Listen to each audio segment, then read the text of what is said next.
Hey guys, welcome back. Now recently I was inspired by a video. Okay, it's several years old now, but researchers in Israel had seeds from the now extinct Judean palm tree that was about 2,000 years old, and were able to get some of them to actually germinate. Okay, and not only did they germinate, they now are able to actually produce their own fruit and seeds, and they now have a viable small population, as it were, of the Judean palm growing in Israel. And to support these guys, and just to kind of join in on the effort as well, these are just medjool dates. You'll find these at the store. They are delicious. They are the most commonly grown date you're going to find. These actually came from California. And I'm going to show you how to grow dates from seed so we can kind of say we're doing our part, even though it has nothing to do with Judean palms. But I'm going to show you how it's done anyways. So let's go ahead upstairs to the plant room. It's pretty simple, but there's some things you need to think about and take into consideration if you really want this to succeed. So let's go ahead, go upstairs and get this started. All right, so before we get started, let's go ahead and talk about a little fun and interesting facts about the date palm. They're dioecious, meaning there are male and female trees. Okay, so you need one of each in order to produce viable fruit.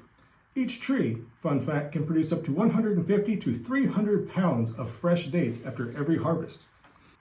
Number 3, dates are picked by hand, as all the fruit do not ripen all at once, so therefore they must be netted, bagged, and protected from the elements and from animals, etc., from ruining the fruit.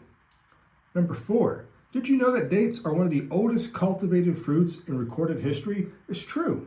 They have evidence of going back 7,000 years to the Indus River Valley, some of the earliest civilizations known to society, where actually date palms were grown. Today, Egypt, Saudi Arabia, and Algeria lead the world in date palm production. From this little seed right here, you can actually grow a 100-year plant. It'll live for 100 years and be about 75 feet tall. So isn't that just fascinating? I mean, even redwoods. Have you ever seen redwood trees? Are massive. They have little tiny seeds. Giant oak trees, they have small acorns turn into massive trees. But just from this one little thing, look at the potential. 100 years worth of fruit. We're talking thousands upon thousands of pounds worth of food in a desert, in a harsh climate where people didn't have really much to go on. But however, dates, they survive in the harshest climates in the world. And that's why they're so revered by the people there, because it's helped them survive for many generations. Now, another thing that's actually a pretty cool fact, in 1769, Spanish missionaries actually brought dates to California, the San Diego region, as it, specifically. And California, and now even Arizona and the Yuma area, are the largest production areas in the United States of date palms.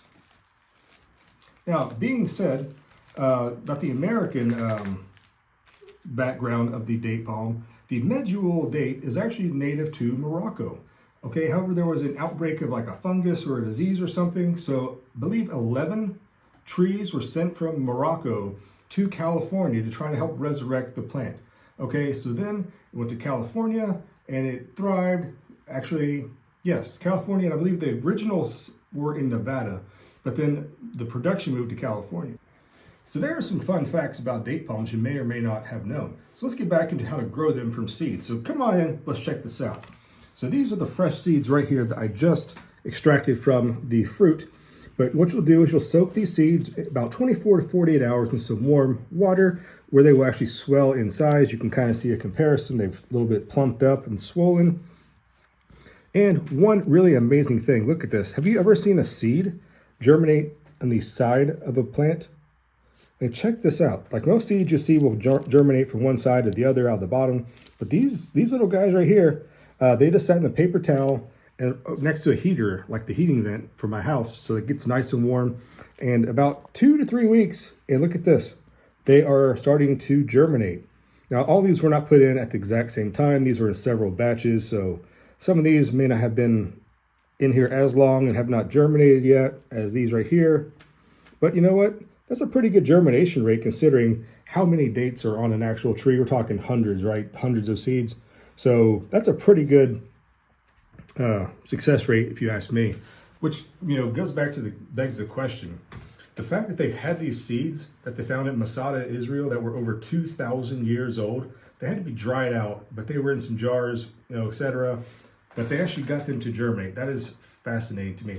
I don't know what it is about things like that, about, extinct plants or endangered things and bringing them back or resurrecting them, trying to get them viable again. So something about that just sticks with me. And I really, really have always enjoyed stories like that and things like that. So we're going to go ahead and plant these date palm seeds today and kind of just, support the team, for lack of a better word. So let's talk about the soil blend you're going to need for these date palms. So let's go ahead and check it out. So date palms need a pH of 8.1 thereabouts to survive, which is actually on the alkaline side of the pH scale. Unlike most of your houseplants or peppers and tomatoes like you might grow in the garden, date palms are going to be they'll be negatively affected by acidic soil. So think about the desert. It's dry, it's desiccated, a lot of silica, things like that in the soil. They're going to be very alkaline. Okay, so in order to help get an alkaline, very free draining soil, what I have here is just a little bit of Pro Mix. Now you want to be careful not to use something really heavy, like a really heavy compost or something like that. It's going to retain a lot of water because they will be susceptible to root rot if they stay saturated. This is also just some, sand. This is actually made for house plants, so it's not just like beach sand or play sand that could be full of salt and impurities, etc. Now over here is a mixture of pumice and perlite. So this is going to be helping keep that soil nice and broken apart. It's going to keep it free draining and not get the roots completely soaking wet. You can also at this point, if you want, add a little vermiculite. You could add some other coarse maybe stones, kind of break it up even more if you really wanted to. That would be completely up to you. Maybe if where you live your soil is already a bit alkaline, you could use some native soil. Do that as well. But this is just a fun little experiment, guys. I don't really believe I'm going to be keeping this tree alive for 8 to 10 or 12 years. That's gonna be massive. I'm gonna try to produce my own fruit. That being said, you do need a male and a female, so there's really no way to tell until they bloom. So that's a crazy long experiment, but if you have the means, plant as many seeds as you can, let them grow. If you live in California or Arizona or other place in the world where dates are, able to grow, why not plant it from seed? Give it a shot. One other thing, horticultural charcoal will actually increase the alkalinity of your soil. It will actually put the pH over neutral into the 8.1, 9.0, if you will. However, it's very expensive. You can add a little bit of this to the mix if you want. It's not necessary. Like I said, this is actually a very expensive ingredient, so you don't really want to just, use that all the time because it's really not beneficial. But there you go, guys. This is a very basic. See how light this is and it just falls apart? That's what you're looking for. Okay, so next up, we have containers. This is a terracotta pot. This is actually going to help wick away a lot of moisture. It's not going to be standing in, heavy, wet soil, which the date palms will not like. So I'm just going to throw this in here like this. You can see how nice and that is. But guys, watch out. When you make these ingredients like this, it can get a bit dusty. You don't really want to breathe this in if you don't have to. Okay, so I'm going to take this, I'm going to add the seeds to the top of it, cover them back over, and then give it a nice little watering. And we'll talk about the next steps growing this date from seed.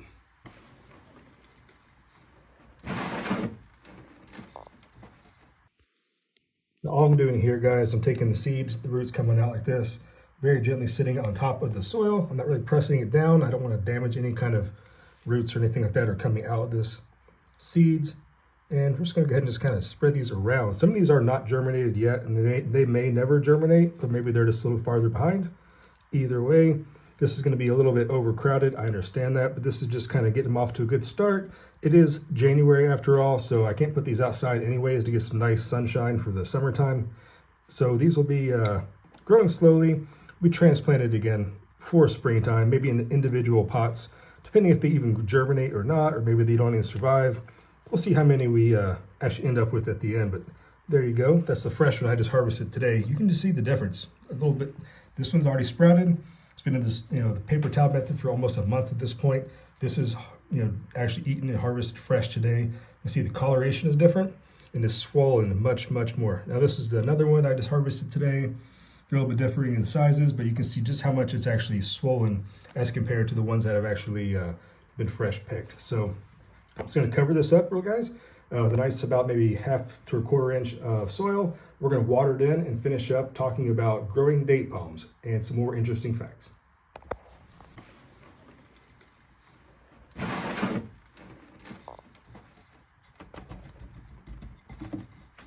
So there you go, guys. It's just that easy to grow your own dates from seed. However, once you get these planted, they are very sensitive to cold. Keep them indoors, okay? If it's wintertime, with some grow lights, heating mat might help expedite the germination and the growing of these plants. Keep them away from cold, drafty areas. Make sure you don't overwater them. And you should be, in a couple weeks' time, having some brand new little plants to take after. So hope that was informative. Hope you liked it. Hope you don't mind me giving you a little bit of extra facts about this. I know you probably tuned in for the growing it from seed, but you know what? Never a bad idea to share a little information along the way. So thanks for watching, guys, from here at the hillside. We'll see you next time for another seed starting or plant growing adventure. Till then, bye-bye.